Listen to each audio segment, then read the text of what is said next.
behalf of other students and your institutions, it just says a lot. And so I really appreciate that. I appreciate you stepping up to the plate to be on this committee, number one. I'm going to thank you in advance for all the work that you are going to do down the road.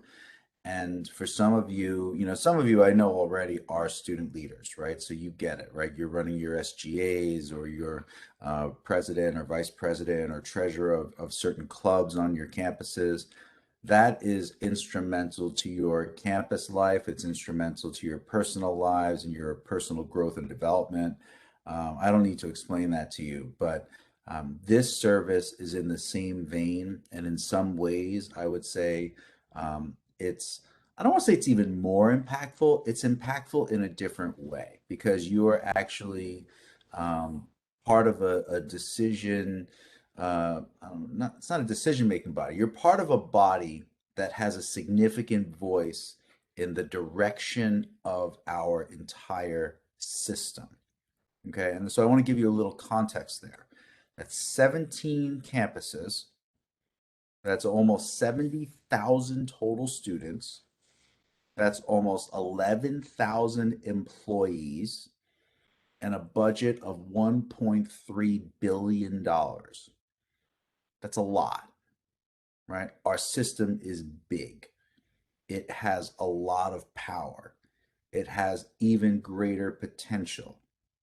You being on a board that is a part of, or on a committee that is a part of the Board of Regents is a big deal. It's a big deal for you all individually, I would say, because you know what? This is really great experience, right? It's a great resume builder, and you're going to meet a lot of folks, and you're going to talk about things that you literally would not talk about in other places, other spaces, but it's going to make a difference, right? And so, again, I laud you for that, but I also want you to understand that what I perceive to be the power and the gravitas and the responsibility of this role. So thank you for taking that on, right? That's number one. And number two, I'll just say also, take advantage of this. Take advantage of the fact that you're going to meet students from across the system, other student leaders, and you are leaders, right? Don't shy away from that. You are leaders right now. Look, I met Julia at Middlesex. She's part of a club, started a club. It's like the We're Gonna Take Over the World Club. It's something to that effect.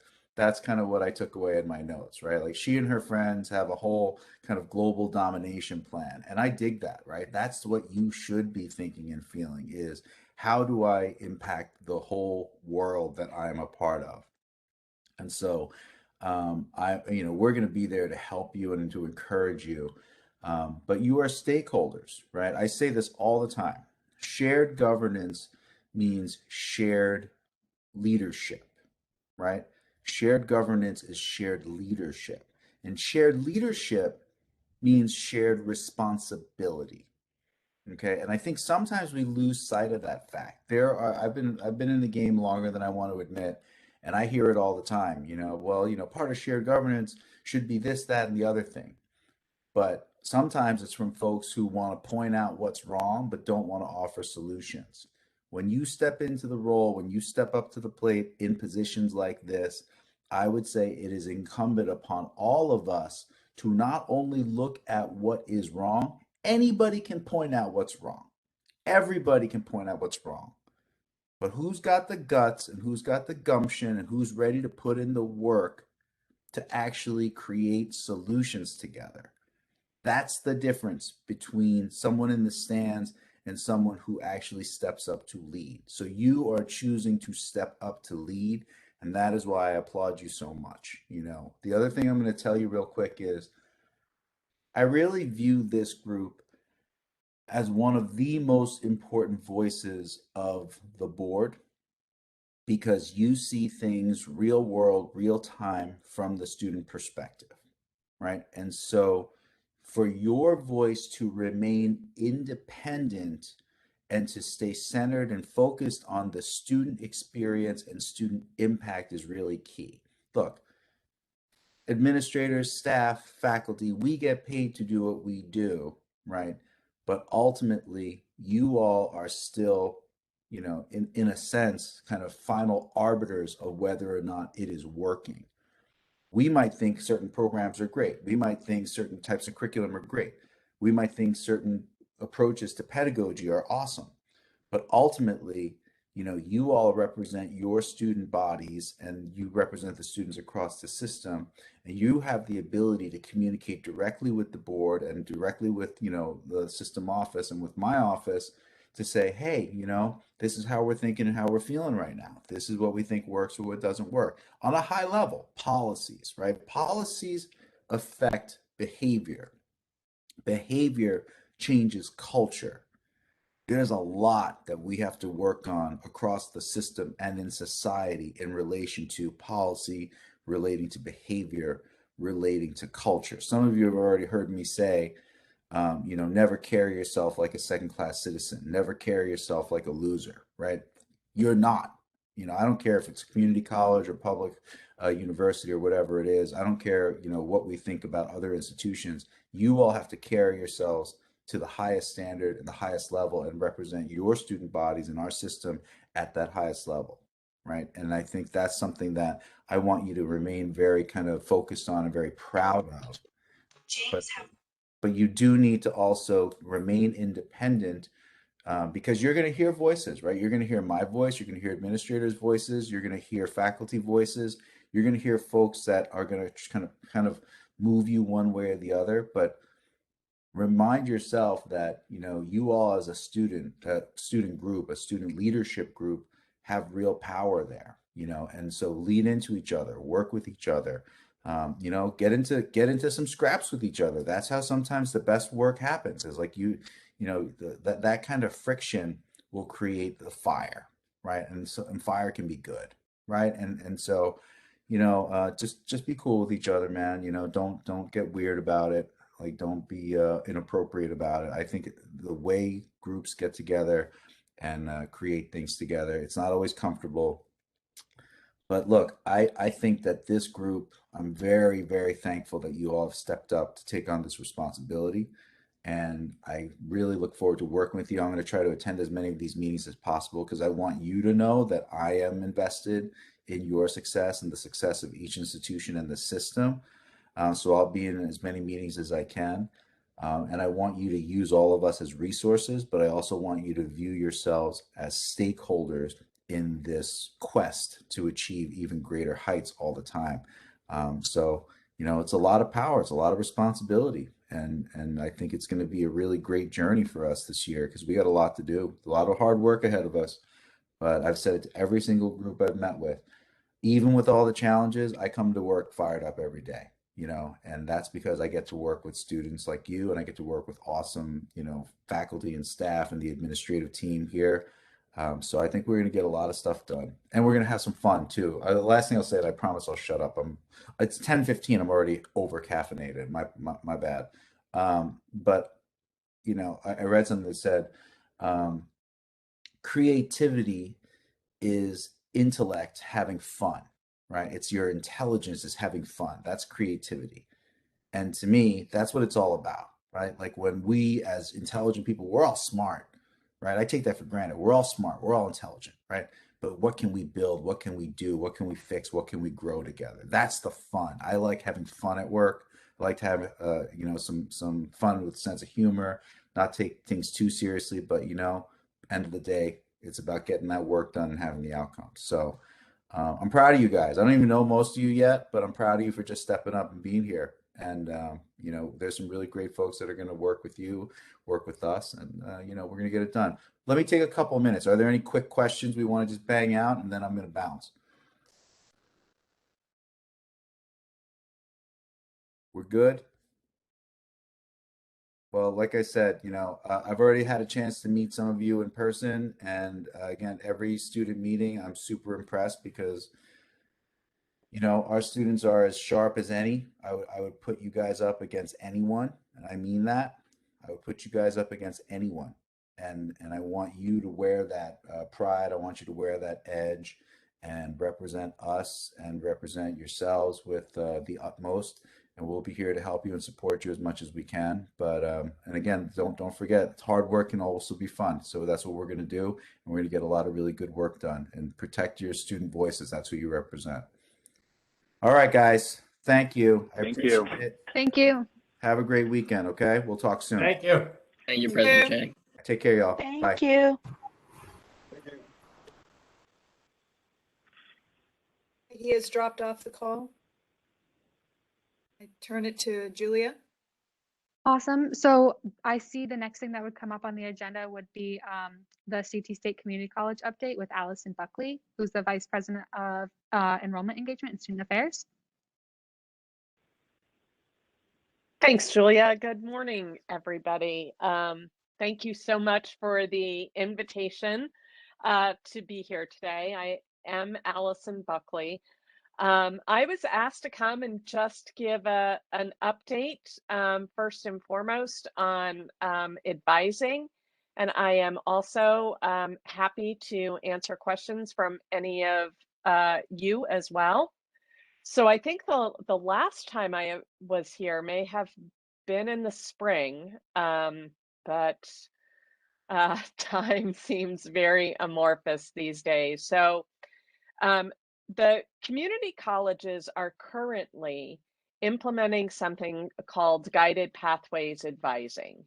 And at its core, Guided Pathways Advising means that every student in the community college will have a person. I think back of when I was in college, and many of you may already have someone informally.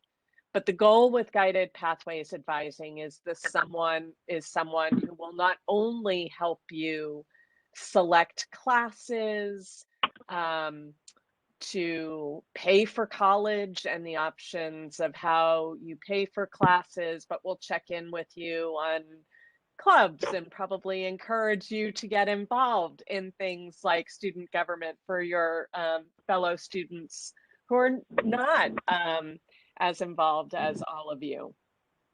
Our initial plan was currently for every advisor in the community colleges, we have about 750 students. And our plan is to change that ratio so that for every community college, for every advisor, we'll have one advisor for 250 students, which means we need to hire significantly more guided pathway advisors. I do want to underscore one point that for the community college students in particular, these advisors do not replace faculty advising at all. They supplement it. So when you are having those conversations with your program coordinator about colleges to transfer or long-term goals in the field, that is still there. This is someone you have in addition to that. So we were originally going to embark on this hiring over 3 years, and we've greatly accelerated that. So we have guided pathways advisors in place right now at Middlesex Community College, Northwestern, and Housatonic. We are currently just about finished hiring the guided pathways advisors for Gateway, Manchester, Capital, as Nuntuck, Tunxus, as Nuntuck. I think that's it. I think that and then at the end of the calendar year, we will have the remaining institutions in place.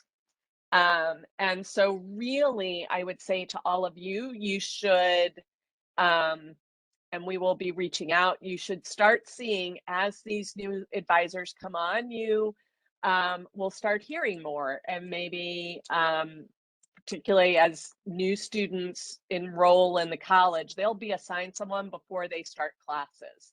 And that's who it is. It's their kind of person to guide them through the college process.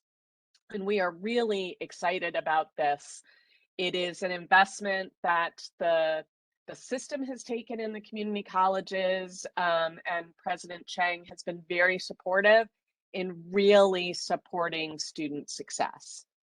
So I'm happy to answer questions. I also, while I had everyone, I wanted to share another piece of news that you may have heard about, but I welcome feedback on getting the word out. We know that we are still all grappling with coming out of the pandemic, and there are certainly times, I don't know about you, but I sometimes feel I don't want to talk about COVID anymore. But it is still there, and I think the ripple effects of this economic disruption are significant. And the college, the community college students, we have been sending all students financial, I would say financial grants just to everyone to help manage the expectation of COVID. And they've been going out for students who were registered. They're going out in the fall. For students who register for the spring semester, we intend to keep doing that. And that is really just, it is part of the federal COVID relief that comes from the Biden administration. And it is just to help with the expenses as we all get back on our feet. Related to that, we have also established an emergency grant fund. And there are things that happen in the course of a semester. Many of them are related to COVID. I think there's still a lot of employment upheaval. But then when you are struggling, if you've lost a job and you need, you know, 2 new tires on your car, or you are not going to be able to get to school, that is an emergency. And there is some emergency grant aid, and we have been using some of the federal COVID relief funds to provide the grant aid. I know Angelo's on the call, and we have been sharing this information widely with the colleges, but I just wanted to make sure you all had that too, and we can make sure that the links are out there, that we can make sure students know how to apply if they need this help. Those were the big things that I had planned to talk about, but I am happy to answer questions from all of you, or if you have something you want to share, I am all ears too. I also greatly appreciate this. Almost, it's like a focus group. So I'm happy to hear your thoughts as well. Hello, Cynthia from Capital Community College. Hi, Cynthia. I would like to ask about the people that are coming in as advisors. Are you hiring specialty people outside of the school or students themselves? So we're hiring, these wouldn't be current students. So it is full-time job. We are hiring folks who have graduated. There are a couple of different levels here. The first level, we're calling them GPA, Guided Pathway Advisor 1, are really designed for folks who have just graduated and come out of school. So it's a great, I'm going to put a plug in as someone who is a higher education professional. If you are thinking about a job in higher ed, it is a wonderful entry job, and we will continue to hire. We've been reaching out to our, also to the career centers at the state universities, because this is a big hiring effort. And we are hoping that we can hire some of our own great graduates. So they will be not students, but full-time professional staff. So by professional staff, you mean people who have already been to that college and have been through the graduation process and have gone and taken the jobs? Yeah. Yeah. Okay. Another question was, since this has been implemented in several colleges, how successful has it been lately?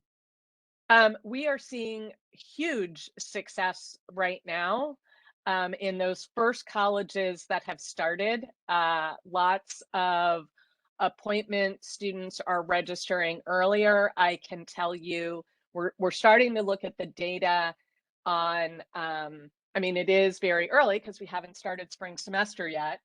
But we are looking and comparing the number of students who have registered now versus last year at this time.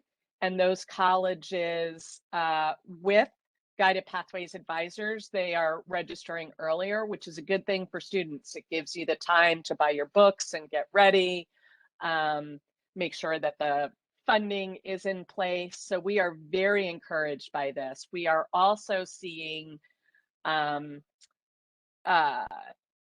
much higher numbers of student engagement in that students are participating in clubs. They are reaching out and asking questions. So we are really encouraged. The first 3 schools, that early data is just, it's a real shot in the arm. And thank you, Angelo, for posting the link in the chat.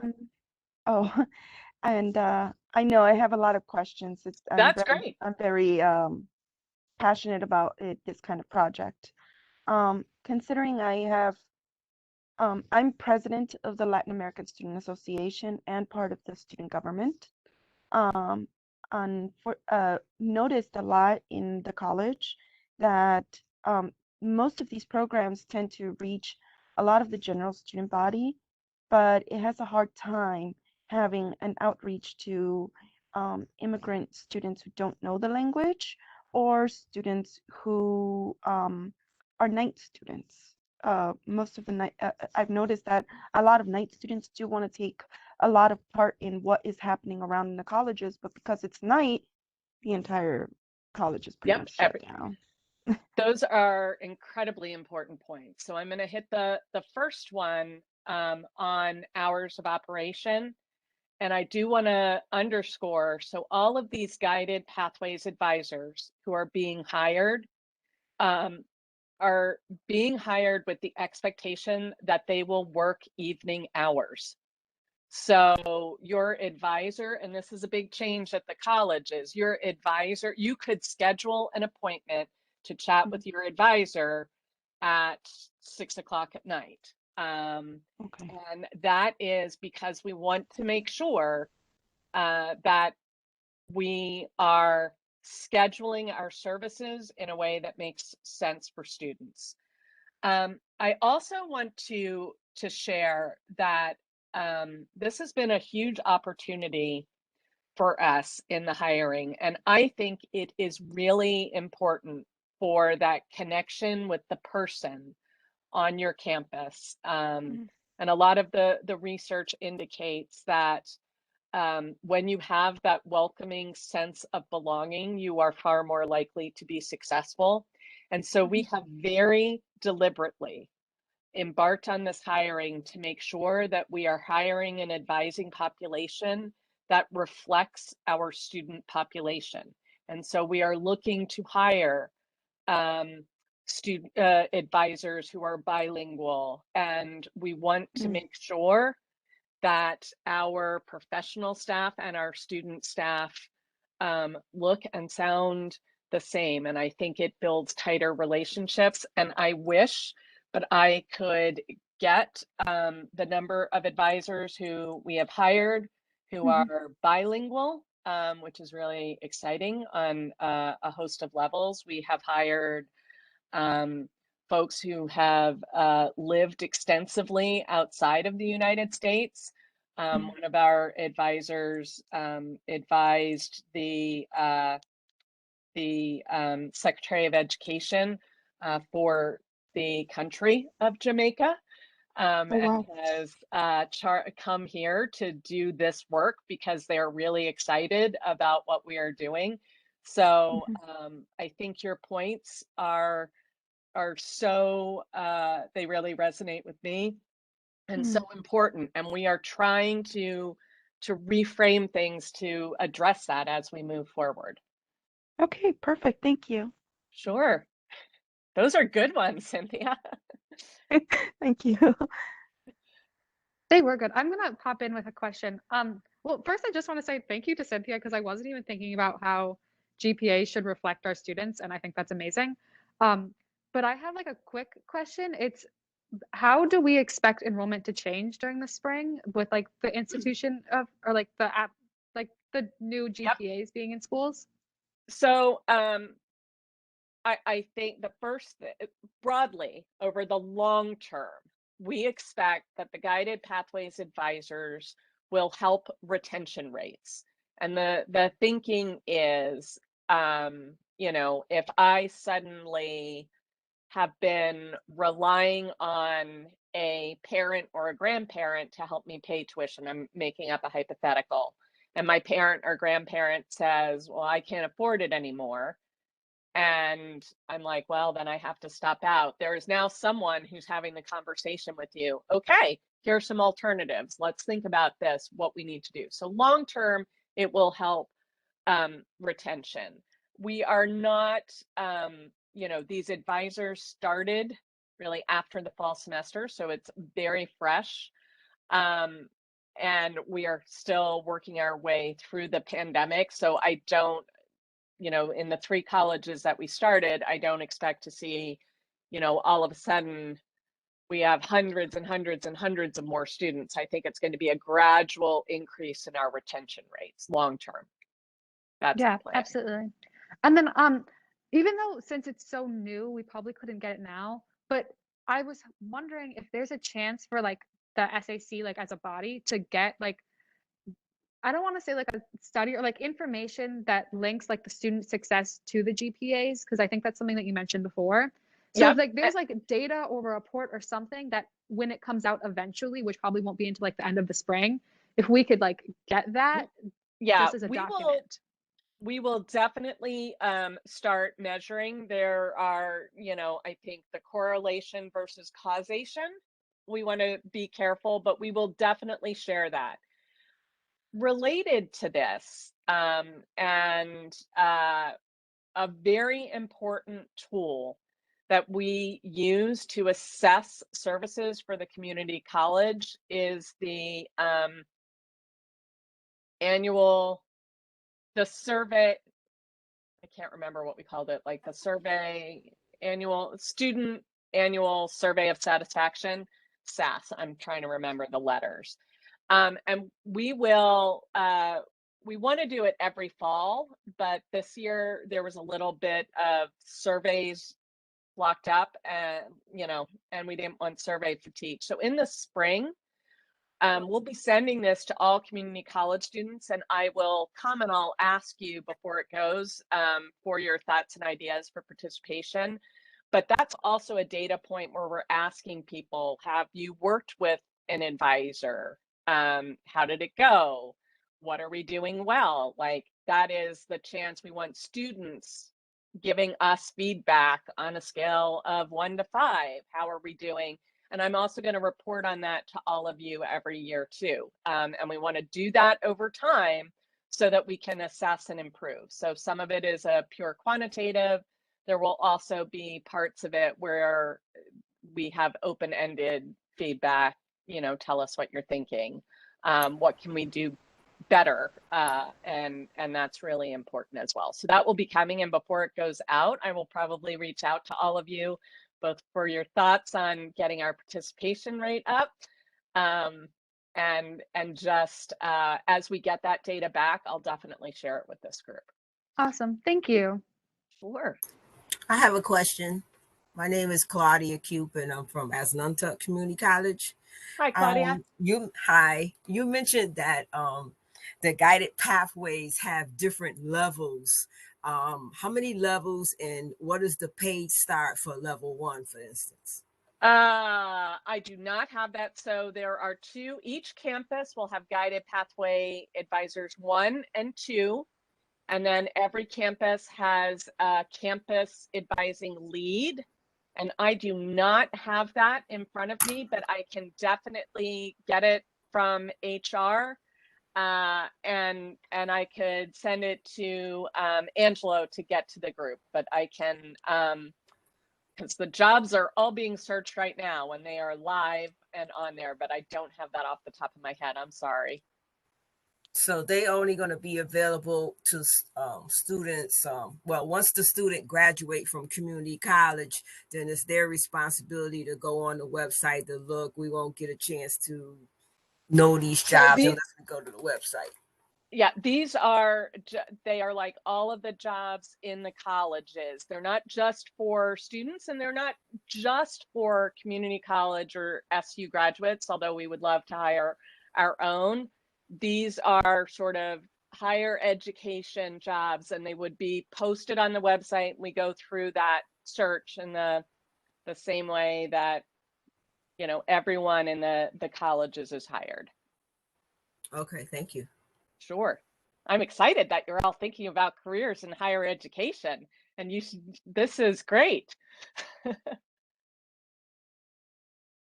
Hi, I'm Will from Naugatuck Valley Community College. I will.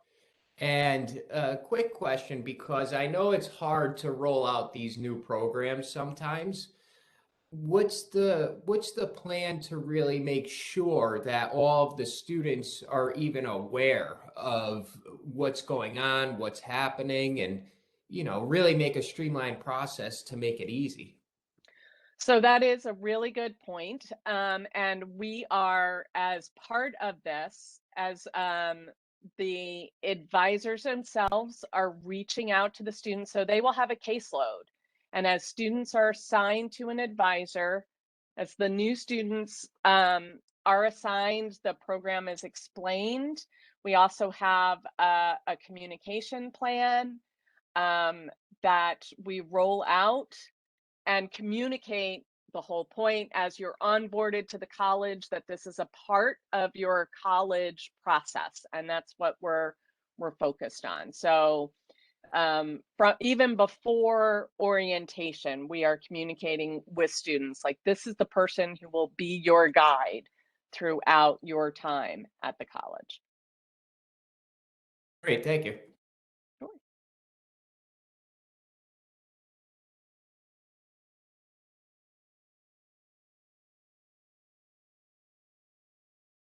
Bless you. Bless you. It's allergy season.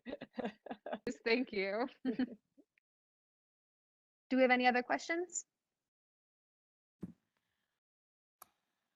All right. Well, thank you, everyone. I really appreciate the time, and I look forward to coming back. I just want to echo, thank you all for taking the time and your service. I appreciate it.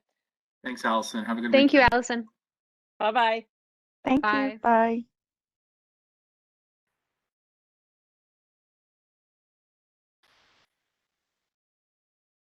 All right. I sent in the chat, I think Allison had mentioned the information on the student support program on the emergency grants. It's in the chat box. Hopefully you all saw it. If not, or you're joining us via phone, if you go to your MyComNet homepage, right underneath the box or the vaccine attestation for COVID-19, it's either above it or below it, is information on the emergency grant application. It's about $5 million that is allocated to the community colleges for students that are demonstrating extreme need or hardships or unforeseen circumstances that relate to, you know, being enrolled in college during the COVID-19 pandemic. So more information is there. That link is only for the 12 community colleges. The 4 state universities are doing something locally, similarly on their campus, but they're managing that process and any grant money that they're giving out individually via the university. So if you are from one of our universities and you want information on any available funds that might be available to students, check with your dean of students or the vice president of student affairs, and then they should be able to direct you, explain how those funds are being allocated to students. Awesome. Do we have anything else for today? That is it on the agenda. I will get you those documents that Allison promised, and I will forward them to this group. Our next meeting is in December, I believe. This meeting was a special meeting just to kind of talk about Students First and the Guided Pathways Initiative, and some other things, since we didn't have a normally scheduled November meeting, I think the group thought that this would be helpful. Is there anything else anybody wants to bring up, or is there any points of discussion or any questions? I thought this would relatively be a pretty quick meeting.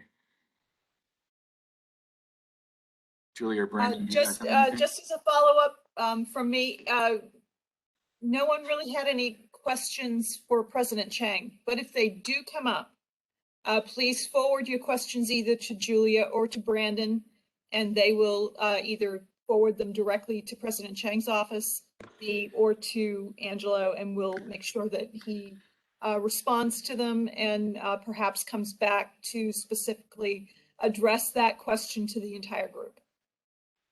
Absolutely. My email's always open for anybody. Yeah. Awesome. Well, I mean, please stop anything that comes up. But if there's nothing else for this special SAC meeting, then we can adjourn the meeting at 10:43. We get a motion? First, Brandon? and a second. Second I'll second that. Thanks, Will. as well, yeah. All in favor? Aye. Aye. Aye. Aye. Any opposed or abstentions? You are adjourned. Have a great Right. weekend, everyone. Thank you all. Bye. Take care, Thank you, everybody. everybody. Take care. Can I keep Thank you. Julia and Brandon for just a second? If you Absolutely. could just stick on the line while I have you. All right. Thanks, guys. Bye. Angelo, you too. I'm here. Okay. Oh, good. Okay. So I understand that Angelo reached out to you both about the possibility of not sitting on a committee as a voting member, but being an ex officio to the Academic and Student Affairs Committee, as well as the Finance or the Finance Committee. I've talked to both chairs of the committee. They believe that's a great strategy for you to have access to all the information that the committees have, but not putting any pressure on you to attend or to vote. But you still have the opportunity to engage. So if you look through material and you have questions, you email the chair and they address it in the meeting for you. And it will also help you prepare to vote at the full board meeting. So though it won't require you to attend, you'll still have the data that they're considering as they vote to move it over to the full board for consideration. So, and it's a great thing to have on your resume. Ex officio member of Academic and Student Affairs Committee, ex officio member of the Finance Committee for the board.